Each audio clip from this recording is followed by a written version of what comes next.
अस्सलाम वालेकुम व्यूअर्स, उम्मीद है कि आप सब खैरियत से होंगे। मैं हूं अदील अहमद और मैं आपसे मुखातिब हूं आपके चैनल पर, जहां पर हम लोग जो है वो उस डायरेक्शन में बात करते हैं जहां पे आप अपनी ज़िंदगी में वो कुछ हासिल कर सकें जो आप डिज़र्व करते हैं और आपको अपनी आप की तमाम खुशियां हासिल हो सकें। आज का जो वीडियो है वो एक कमेंट्स मुझे आए हुए थे कि मैंने मैनिफेस्ट करने की कोशिश की, मेडिटेशन करने की कोशिश की और विजुअलाइजेशन की कोशिश की, लेकिन अभी तक कुछ हुआ नहीं है। एक हफ्ता गुजर गया है, आई गेस सो। ये कमेंट था कि मैंने विजुअलाइज किया, मेडिटेट किया और मैंने उसको जो था मेरे जहन में कोई और ख्याल भी नहीं आ रहा था, लेकिन अभी तक हुआ कुछ नहीं, राइट। तो इस सवाल का जवाब मैं देना ज़रूरी समझता हूँ और मेरे ख्याल से ये बहुत लोगों को इसका जो है वो जवाब चाहिए होगा कि कितनी देर लगेगी उनको उनका जो डिज़ायर है उसको मैनिफेस्ट करने में, और अगर उनसे कोई गलती हो रही है तो वो क्या गलती हो रही है। ठीक है जी। अब इस बात को आपने अच्छी तरह से समझना है कि यू आर ऑलवेज क्रिएटिंग। आप क्रिएटर खुद हैं। You are creator of your success, of the things you bring in your life, right. उसकी वजह यह है कि दुनिया में कोई भी ऐसी चीज़ अभी तक जो है वो नहीं बनी जिसको पहले इमेजिन ना किया गया हो। दुनिया में वही चीज़ वजूद में आई है जिसको पहले इमेजिन किया गया था, राइट। अल्लाह ताला ने दुनिया को पैदा किया है, किसी मटेरियल से नहीं पैदा किया। अल्लाह ताला ने कहा हो जा, ज़मीन बन गई तसव्वुर से। अल्लाह ताला ने अपने तसव्वुर से अपने बस कहा कि हो जा, वो हो गया। मिट्टी को मिट्टी से किसी चीज़ से पैदा नहीं किया, बस हो जा तो वो हो गया। वो अल्लाह ताला की ज़ात है जो इस चीज़ पे कादिर है। उसने दुनिया को पैदा कर दिया जैसा उसने चाहा, जैसा उसने सोचा, राइट। इंसान ने जो चीज़ें भी क्रिएट की दुनिया में उसको पहले इमेजिन किया। मुझे कोई एक ऐसी चीज़ बता दें जो बगैर इमेजिनेशन के फॉर्म हुई हो। इसका क्या मतलब है कि हम लोग सारे क्रिएशंस कर रहे हैं, हर वक्त वी आर क्रिएटिंग 24/7। हमारी जो थॉट्स हैं वो चीज़ों को क्रिएट कर रही होती है। तो ये तो कोई कहे ही ना कि जी मैं क्रिएट नहीं कर सकता, मैं अपनी सक्सेस का क्रिएटर नहीं हूँ, मैं अपने रिलेशनशिप में क्रिएशंस नहीं कर सकता। सबसे पहले क्या चीज़ जो है, जो सबसे इंपॉर्टेंट जो रोल प्ले करती है वो होती है इमेजिनेशन। ठीक है, अगर मोबाइल फ़ोन बना, टेलीविज़न बना, बहुत सी चीज़ें बनी। इमेजिनेशन उनका पहली चीज़ क्या थी बनाने वाले की, उसने इमेजिन किया, राइट, कि मैं इसको बनाता हूँ। क्या था पहली चीज़, जो पिक्चर थी, जो पिक्चर्स की फॉर्मेशन हुई वो कहाँ पे हुई, इस दिमाग में हुई, राइट। और उसने उस इमेज को क्रिएट किया और उसके बाद जो भी चीज़ थी वो बनी। ठीक है जी। उसके बाद वो चीज़ जो थी वो वजूद में आई। दुनिया में सारी चीज़ें जो इस वक्त मौजूद हैं वो सिर्फ और सिर्फ वो चीज़ें मौजूद हैं जो किसी ने इमेजिन की, उसकी पहले इमेजिनेशन का हिस्सा बनी और उसके बाद वो वजूद में आई। तो ये चीज़ तो क्लियर हो गई कि इमेजिनेशन के बाद ही क्रिएशन होती है। पहले इमेजिनेशन होती है फिर क्रिएशन होती है। कोई भी चीज़ जब तक इमेजिन ना किया जाए उसको क्रिएट किया नहीं जा सकता, ना ही वो क्रिएट होती है। और दुनिया में हमें जितनी चीज़ें नज़र आती हैं वो सब हमारी इमेजिनेशन का नतीजा है। पहले हम उनको इमेजिनेशन करते हैं फिर वो क्रिएट करते हैं। ठीक है। अब एक चीज़ अच्छी तरह समझ लें कि जी अभी तक मैं कामयाब नहीं हुआ, अभी तक मैं कामयाब नहीं हुई। यहाँ पे आपकी गलती जो है वो मैं आपको बता देता हूँ कि क्या है। देखें, मैनिफेस्टेशन का मतलब क्या है। जब हम क्रिएट करते हैं, हम कहते हैं कि जी हम किसी भी रिलेशनशिप को अपना बना सकते हैं, किसी को अपने करीब ला सकते हैं, अपना बिजनेस अच्छा कर सकते हैं, हम कुछ भी कर सकते हैं, हम मिलियनेयर हो सकते हैं, हम बिलियनेयर हो सकते हैं, हम अपनी सक्सेस को अचीव कर सकते हैं, हम अपने टारगेट्स को अचीव कर सकते हैं, हम उनको क्रिएट कर सकते हैं। जब हम ये बात करते हैं तो इसका क्या मतलब होता है ये समझें। सबसे पहले आपने इमेजिनेशन की, आपने विजुअलाइजेशन की। ठीक है। ये लॉ ऑफ अट्रैक्शन है जो हर वक्त चल रहा होता है। आपने उसको इमेजिन किया, विजुअलाइज किया, अपने सबकॉन्शियस माइंड को आपने प्रोग्राम किया, राइट। अब सेकंड चीज क्या है, सेकंड चीज है the law of assumption. The law of attraction और एक है लॉ ऑफ एजम्पशन। ठीक है। लॉ ऑफ एजम्पशन क्या है कि जब आपने उस चीज को इमेजिन किया, विजुअलाइज किया, सपोज मैं आंखें बंद करके मेडिटेशन कर रहा हूं या विजुअलाइजेशन कर रहा हूं, तो लॉ ऑफ एजम्पशन क्या होगा कि जो फीलिंग मुझे आएगी, जो थॉट्स जो होंगी, जो प्रोग्राम सबकॉन्शियस को होगा जब, ठीक है, क्योंकि मैंने आपको बताया था सबकॉन्शियस माइंड को ये चीज़ नहीं पता होती कि आप वाकई में ही वो चीज़ जो है वो हो रही है या आप उसको विजुलाइज कर रहे हैं। उसके लिए वो चीज़ हो रही होती है, इट्स बीइंग प्रोग्राम। वो आपका ज़हन प्रोग्राम भी इसलिए हो रहा होता है कि वो चीज़ हो रही होती है। ठीक है, अब जब वो चीज़ हो रही होती है, जब आप विजुलाइज कर रहे होते हैं, सपोज मैं विजुलाइज कर रहा हूँ कि मैंने एक एग्जांपल ले लेते हैं, ठीक है, कि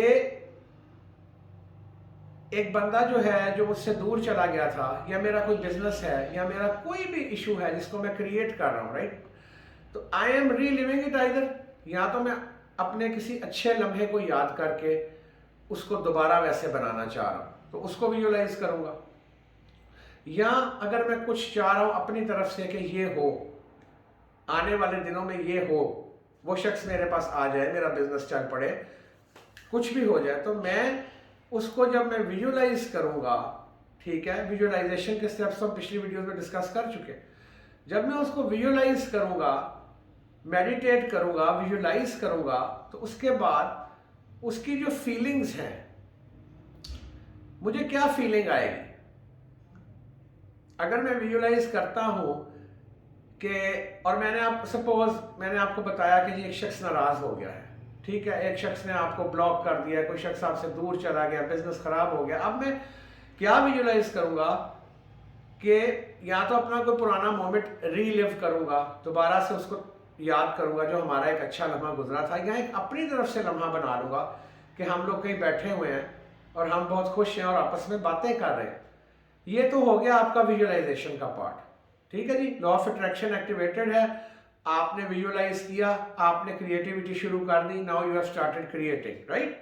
अब आप डेली उसको कर रहे हैं तो you are creating it daily, you are creating it daily. अब आर यू फीलिंग इट, आप उसको महसूस भी कर रहे हैं, या अभी भी आप उसको आउटर वर्ल्ड में तलाश कर रहे हैं। यहां पे अपनी गलती आपने करेक्शन करनी है। द लॉ ऑफ एजम्पशन, क्या द लॉ ऑफ एजम्पशन भी है उसमें मौजूद, या आप सिर्फ विजुलाइज तो कर रहे हैं but you are getting no feelings, और आप अभी भी उसको फिजिकल वर्ल्ड में ढूंढते फिर रहे हैं, यार ये मुझे कब मिलेगी, ये मुझे कब मिलेगी, ये कब आएगी। यहां पर आप गलती कर रहे हैं, ठीक है। जब आपने वो लम्हा रीलिव किया, प्रैक्टिस करनी पड़ती है ना, 1 दिन 2 दिन 3 दिन 4 दिन, हफ्ता 1.5 हफ्ता, आप उसमें बेहतर होते जाते हैं। कोई और ख्याल आपके जहन में नहीं आ रहा। क्वेश्चन ये था कि मेरा जहन बिल्कुल एम्प्टी था, अभी तक हुआ क्यों नहीं। इसलिए नहीं हुआ कि अभी तक तो आप उसको उस दुनिया में बाहर ढूंढ रहे हैं, you are not creating it. अगर वो हो चुका है तो वो तो आपकी जिंदगी में आ गई, ये चीज आपको तो फीलिंग्स खुशी की आ चुकी हैं, फिर आप उसको बाहर कहां ढूंढ रहे हैं। फिर तो आपका जो ब्रेन है उसने उसको एक्सेप्ट कर लिया, फिर आपको उसको ढूंढने की जरूरत नहीं है। आपको तो यू शुड बी हैप्पी कि वो है, वो हो गया है।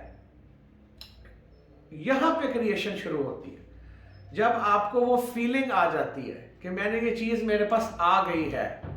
द लॉ ऑफ एजम्पशन, वो चीज मेरे पास ऑलरेडी मौजूद है, ठीक है। ये जब आप इसको रोज सुबह रीवायर करते हैं, प्रोग्राम करते हैं, रीवायर करते हैं, प्रोग्राम सबकॉन्शियस माइंड को आप करते हैं, और उससे जो फीलिंग्स आपको आती हैं, जो फीलिंग्स आपको हासिल होती हैं, वो feelings is the real part. वो फीलिंग्स आपको वो खुशी दे देती हैं। अब आपको जरूरत नहीं है, वो चीज क्रिएट होनी शुरू हो गई है, अब आपने उसको बाहर नहीं ढूंढना, अब आपने उसको फिजिकल आउटर वर्ल्ड में नहीं ढूंढना, वो चीज हो गई है, वो चीज आपने उसको पा ली है, राइट। वो चीज आपके पास आ चुकी है, राइट। तो आपको खुशी होगी और आप रिलैक्स्ड रहेंगे, उसके बारे में नहीं सोचेंगे, तो ऑब्वियसली क्रिएशन यहाँ पे शुरू हो जाएगी। कई लोग बहुत करीब पहुंच जाते हैं और फिर उसको छोड़ देते हैं, राइट। उसको करते रहे, यू विल क्रिएट इट। किसने कहा है कि नहीं होगा? 100% यू विल क्रिएट इट। आपने गिव अप नहीं कर देना। फिर आती है हमारी कॉन्शियसनेस जो रोल प्ले करती है। कॉन्शियसनेस क्या करती है? कॉन्शियसनेस, उसके ऊपर हम एक्ट करते हैं कॉन्शियसली। फिर जो हमारा प्रोग्राम रीवायर्ड हमने विजुलाइज किया था, कॉन्शियसनेस क्या है? Consciousness is awareness. देखिए, अगर कोई शख्स है, मेरा कोई दोस्त है, वो खुदा ना खास्ता फौत हो जाता है और मुझे नहीं पता चलता, तो मेरी कॉन्शियस को नहीं पता कि वो फौत हो गया, मैं खुश रहूँगा, फिर रहा हूँ। जैसे ही मुझे पता चलेगा कि वो फौत हो गया, मैं उदास हो जाऊँगा, राइट। तो कॉन्शियसनेस कम्स इनटू प्ले, ठीक है। एवरीथिंग जो हमारे लिए एग्जिस्ट करती है वो वही हर बंदे के लिए एग्जिस्ट करती है जो उसके कॉन्शियस को पता होती है, जिसका वो अवेयर होता है, राइट। कुछ लोग, अब जो लोग जिन्नात को नहीं मानते, जिन्होंने कुरान को नहीं पढ़ा, या वो जिन्नात को सिरे से मानते ही नहीं, क्या उनका कॉन्शियसनेस में शैतान नाम की, जिन्नात नाम की, डेवल नाम की, एंजल्स नाम की कोई चीज़ नहीं होती। क्यों? वो कॉन्शियसली अवेयर ही नहीं है। आप कॉन्शियसली अवेयर है, आपके लिए जिन भी होगा, कोई शैतान भी होगा, कोई फरिश्ते भी होंगे, क्योंकि आप कॉन्शियसली अवेयर हैं, राइट। So it's nothing. हो सकता है एक बंदा आपके लिए बहुत अच्छा हो, दूसरा बंदा दूसरे के लिए बुरा हो। तो it's law of assumption, how you are creating it. ये जो चीजें हैं इनको ठीक कर लें और नेवर गिव अप, राइट। देखें, अगर आपने वो वाकई अच्छी तरह से विजुअलाइज किया था और आपने वो रियलिटी में आप वाकई चले गए थे और आपको एक खुशी की फीलिंग आ गई थी, तो आपने तो बाहर उस चीज को ढूंढना ही नहीं है, वो चीज तो खुद ब खुद it will come to you, right. ये है असल में बात। और कोई आपका क्वेश्चन हो, इससे रिलेटेड कोई बात पूछनी हो, कमेंट्स में उससे आप पूछ सकते हैं। और जो आने वाली वीडियोस हैं उसके लिए काइंडली चैनल को आप सब्सक्राइब कर दें। वीडियो अच्छी लगी तो उसको अपने सोशल मीडिया अकाउंट पर काइंडली शेयर जरूर कर दीजिएगा। Thank you so much.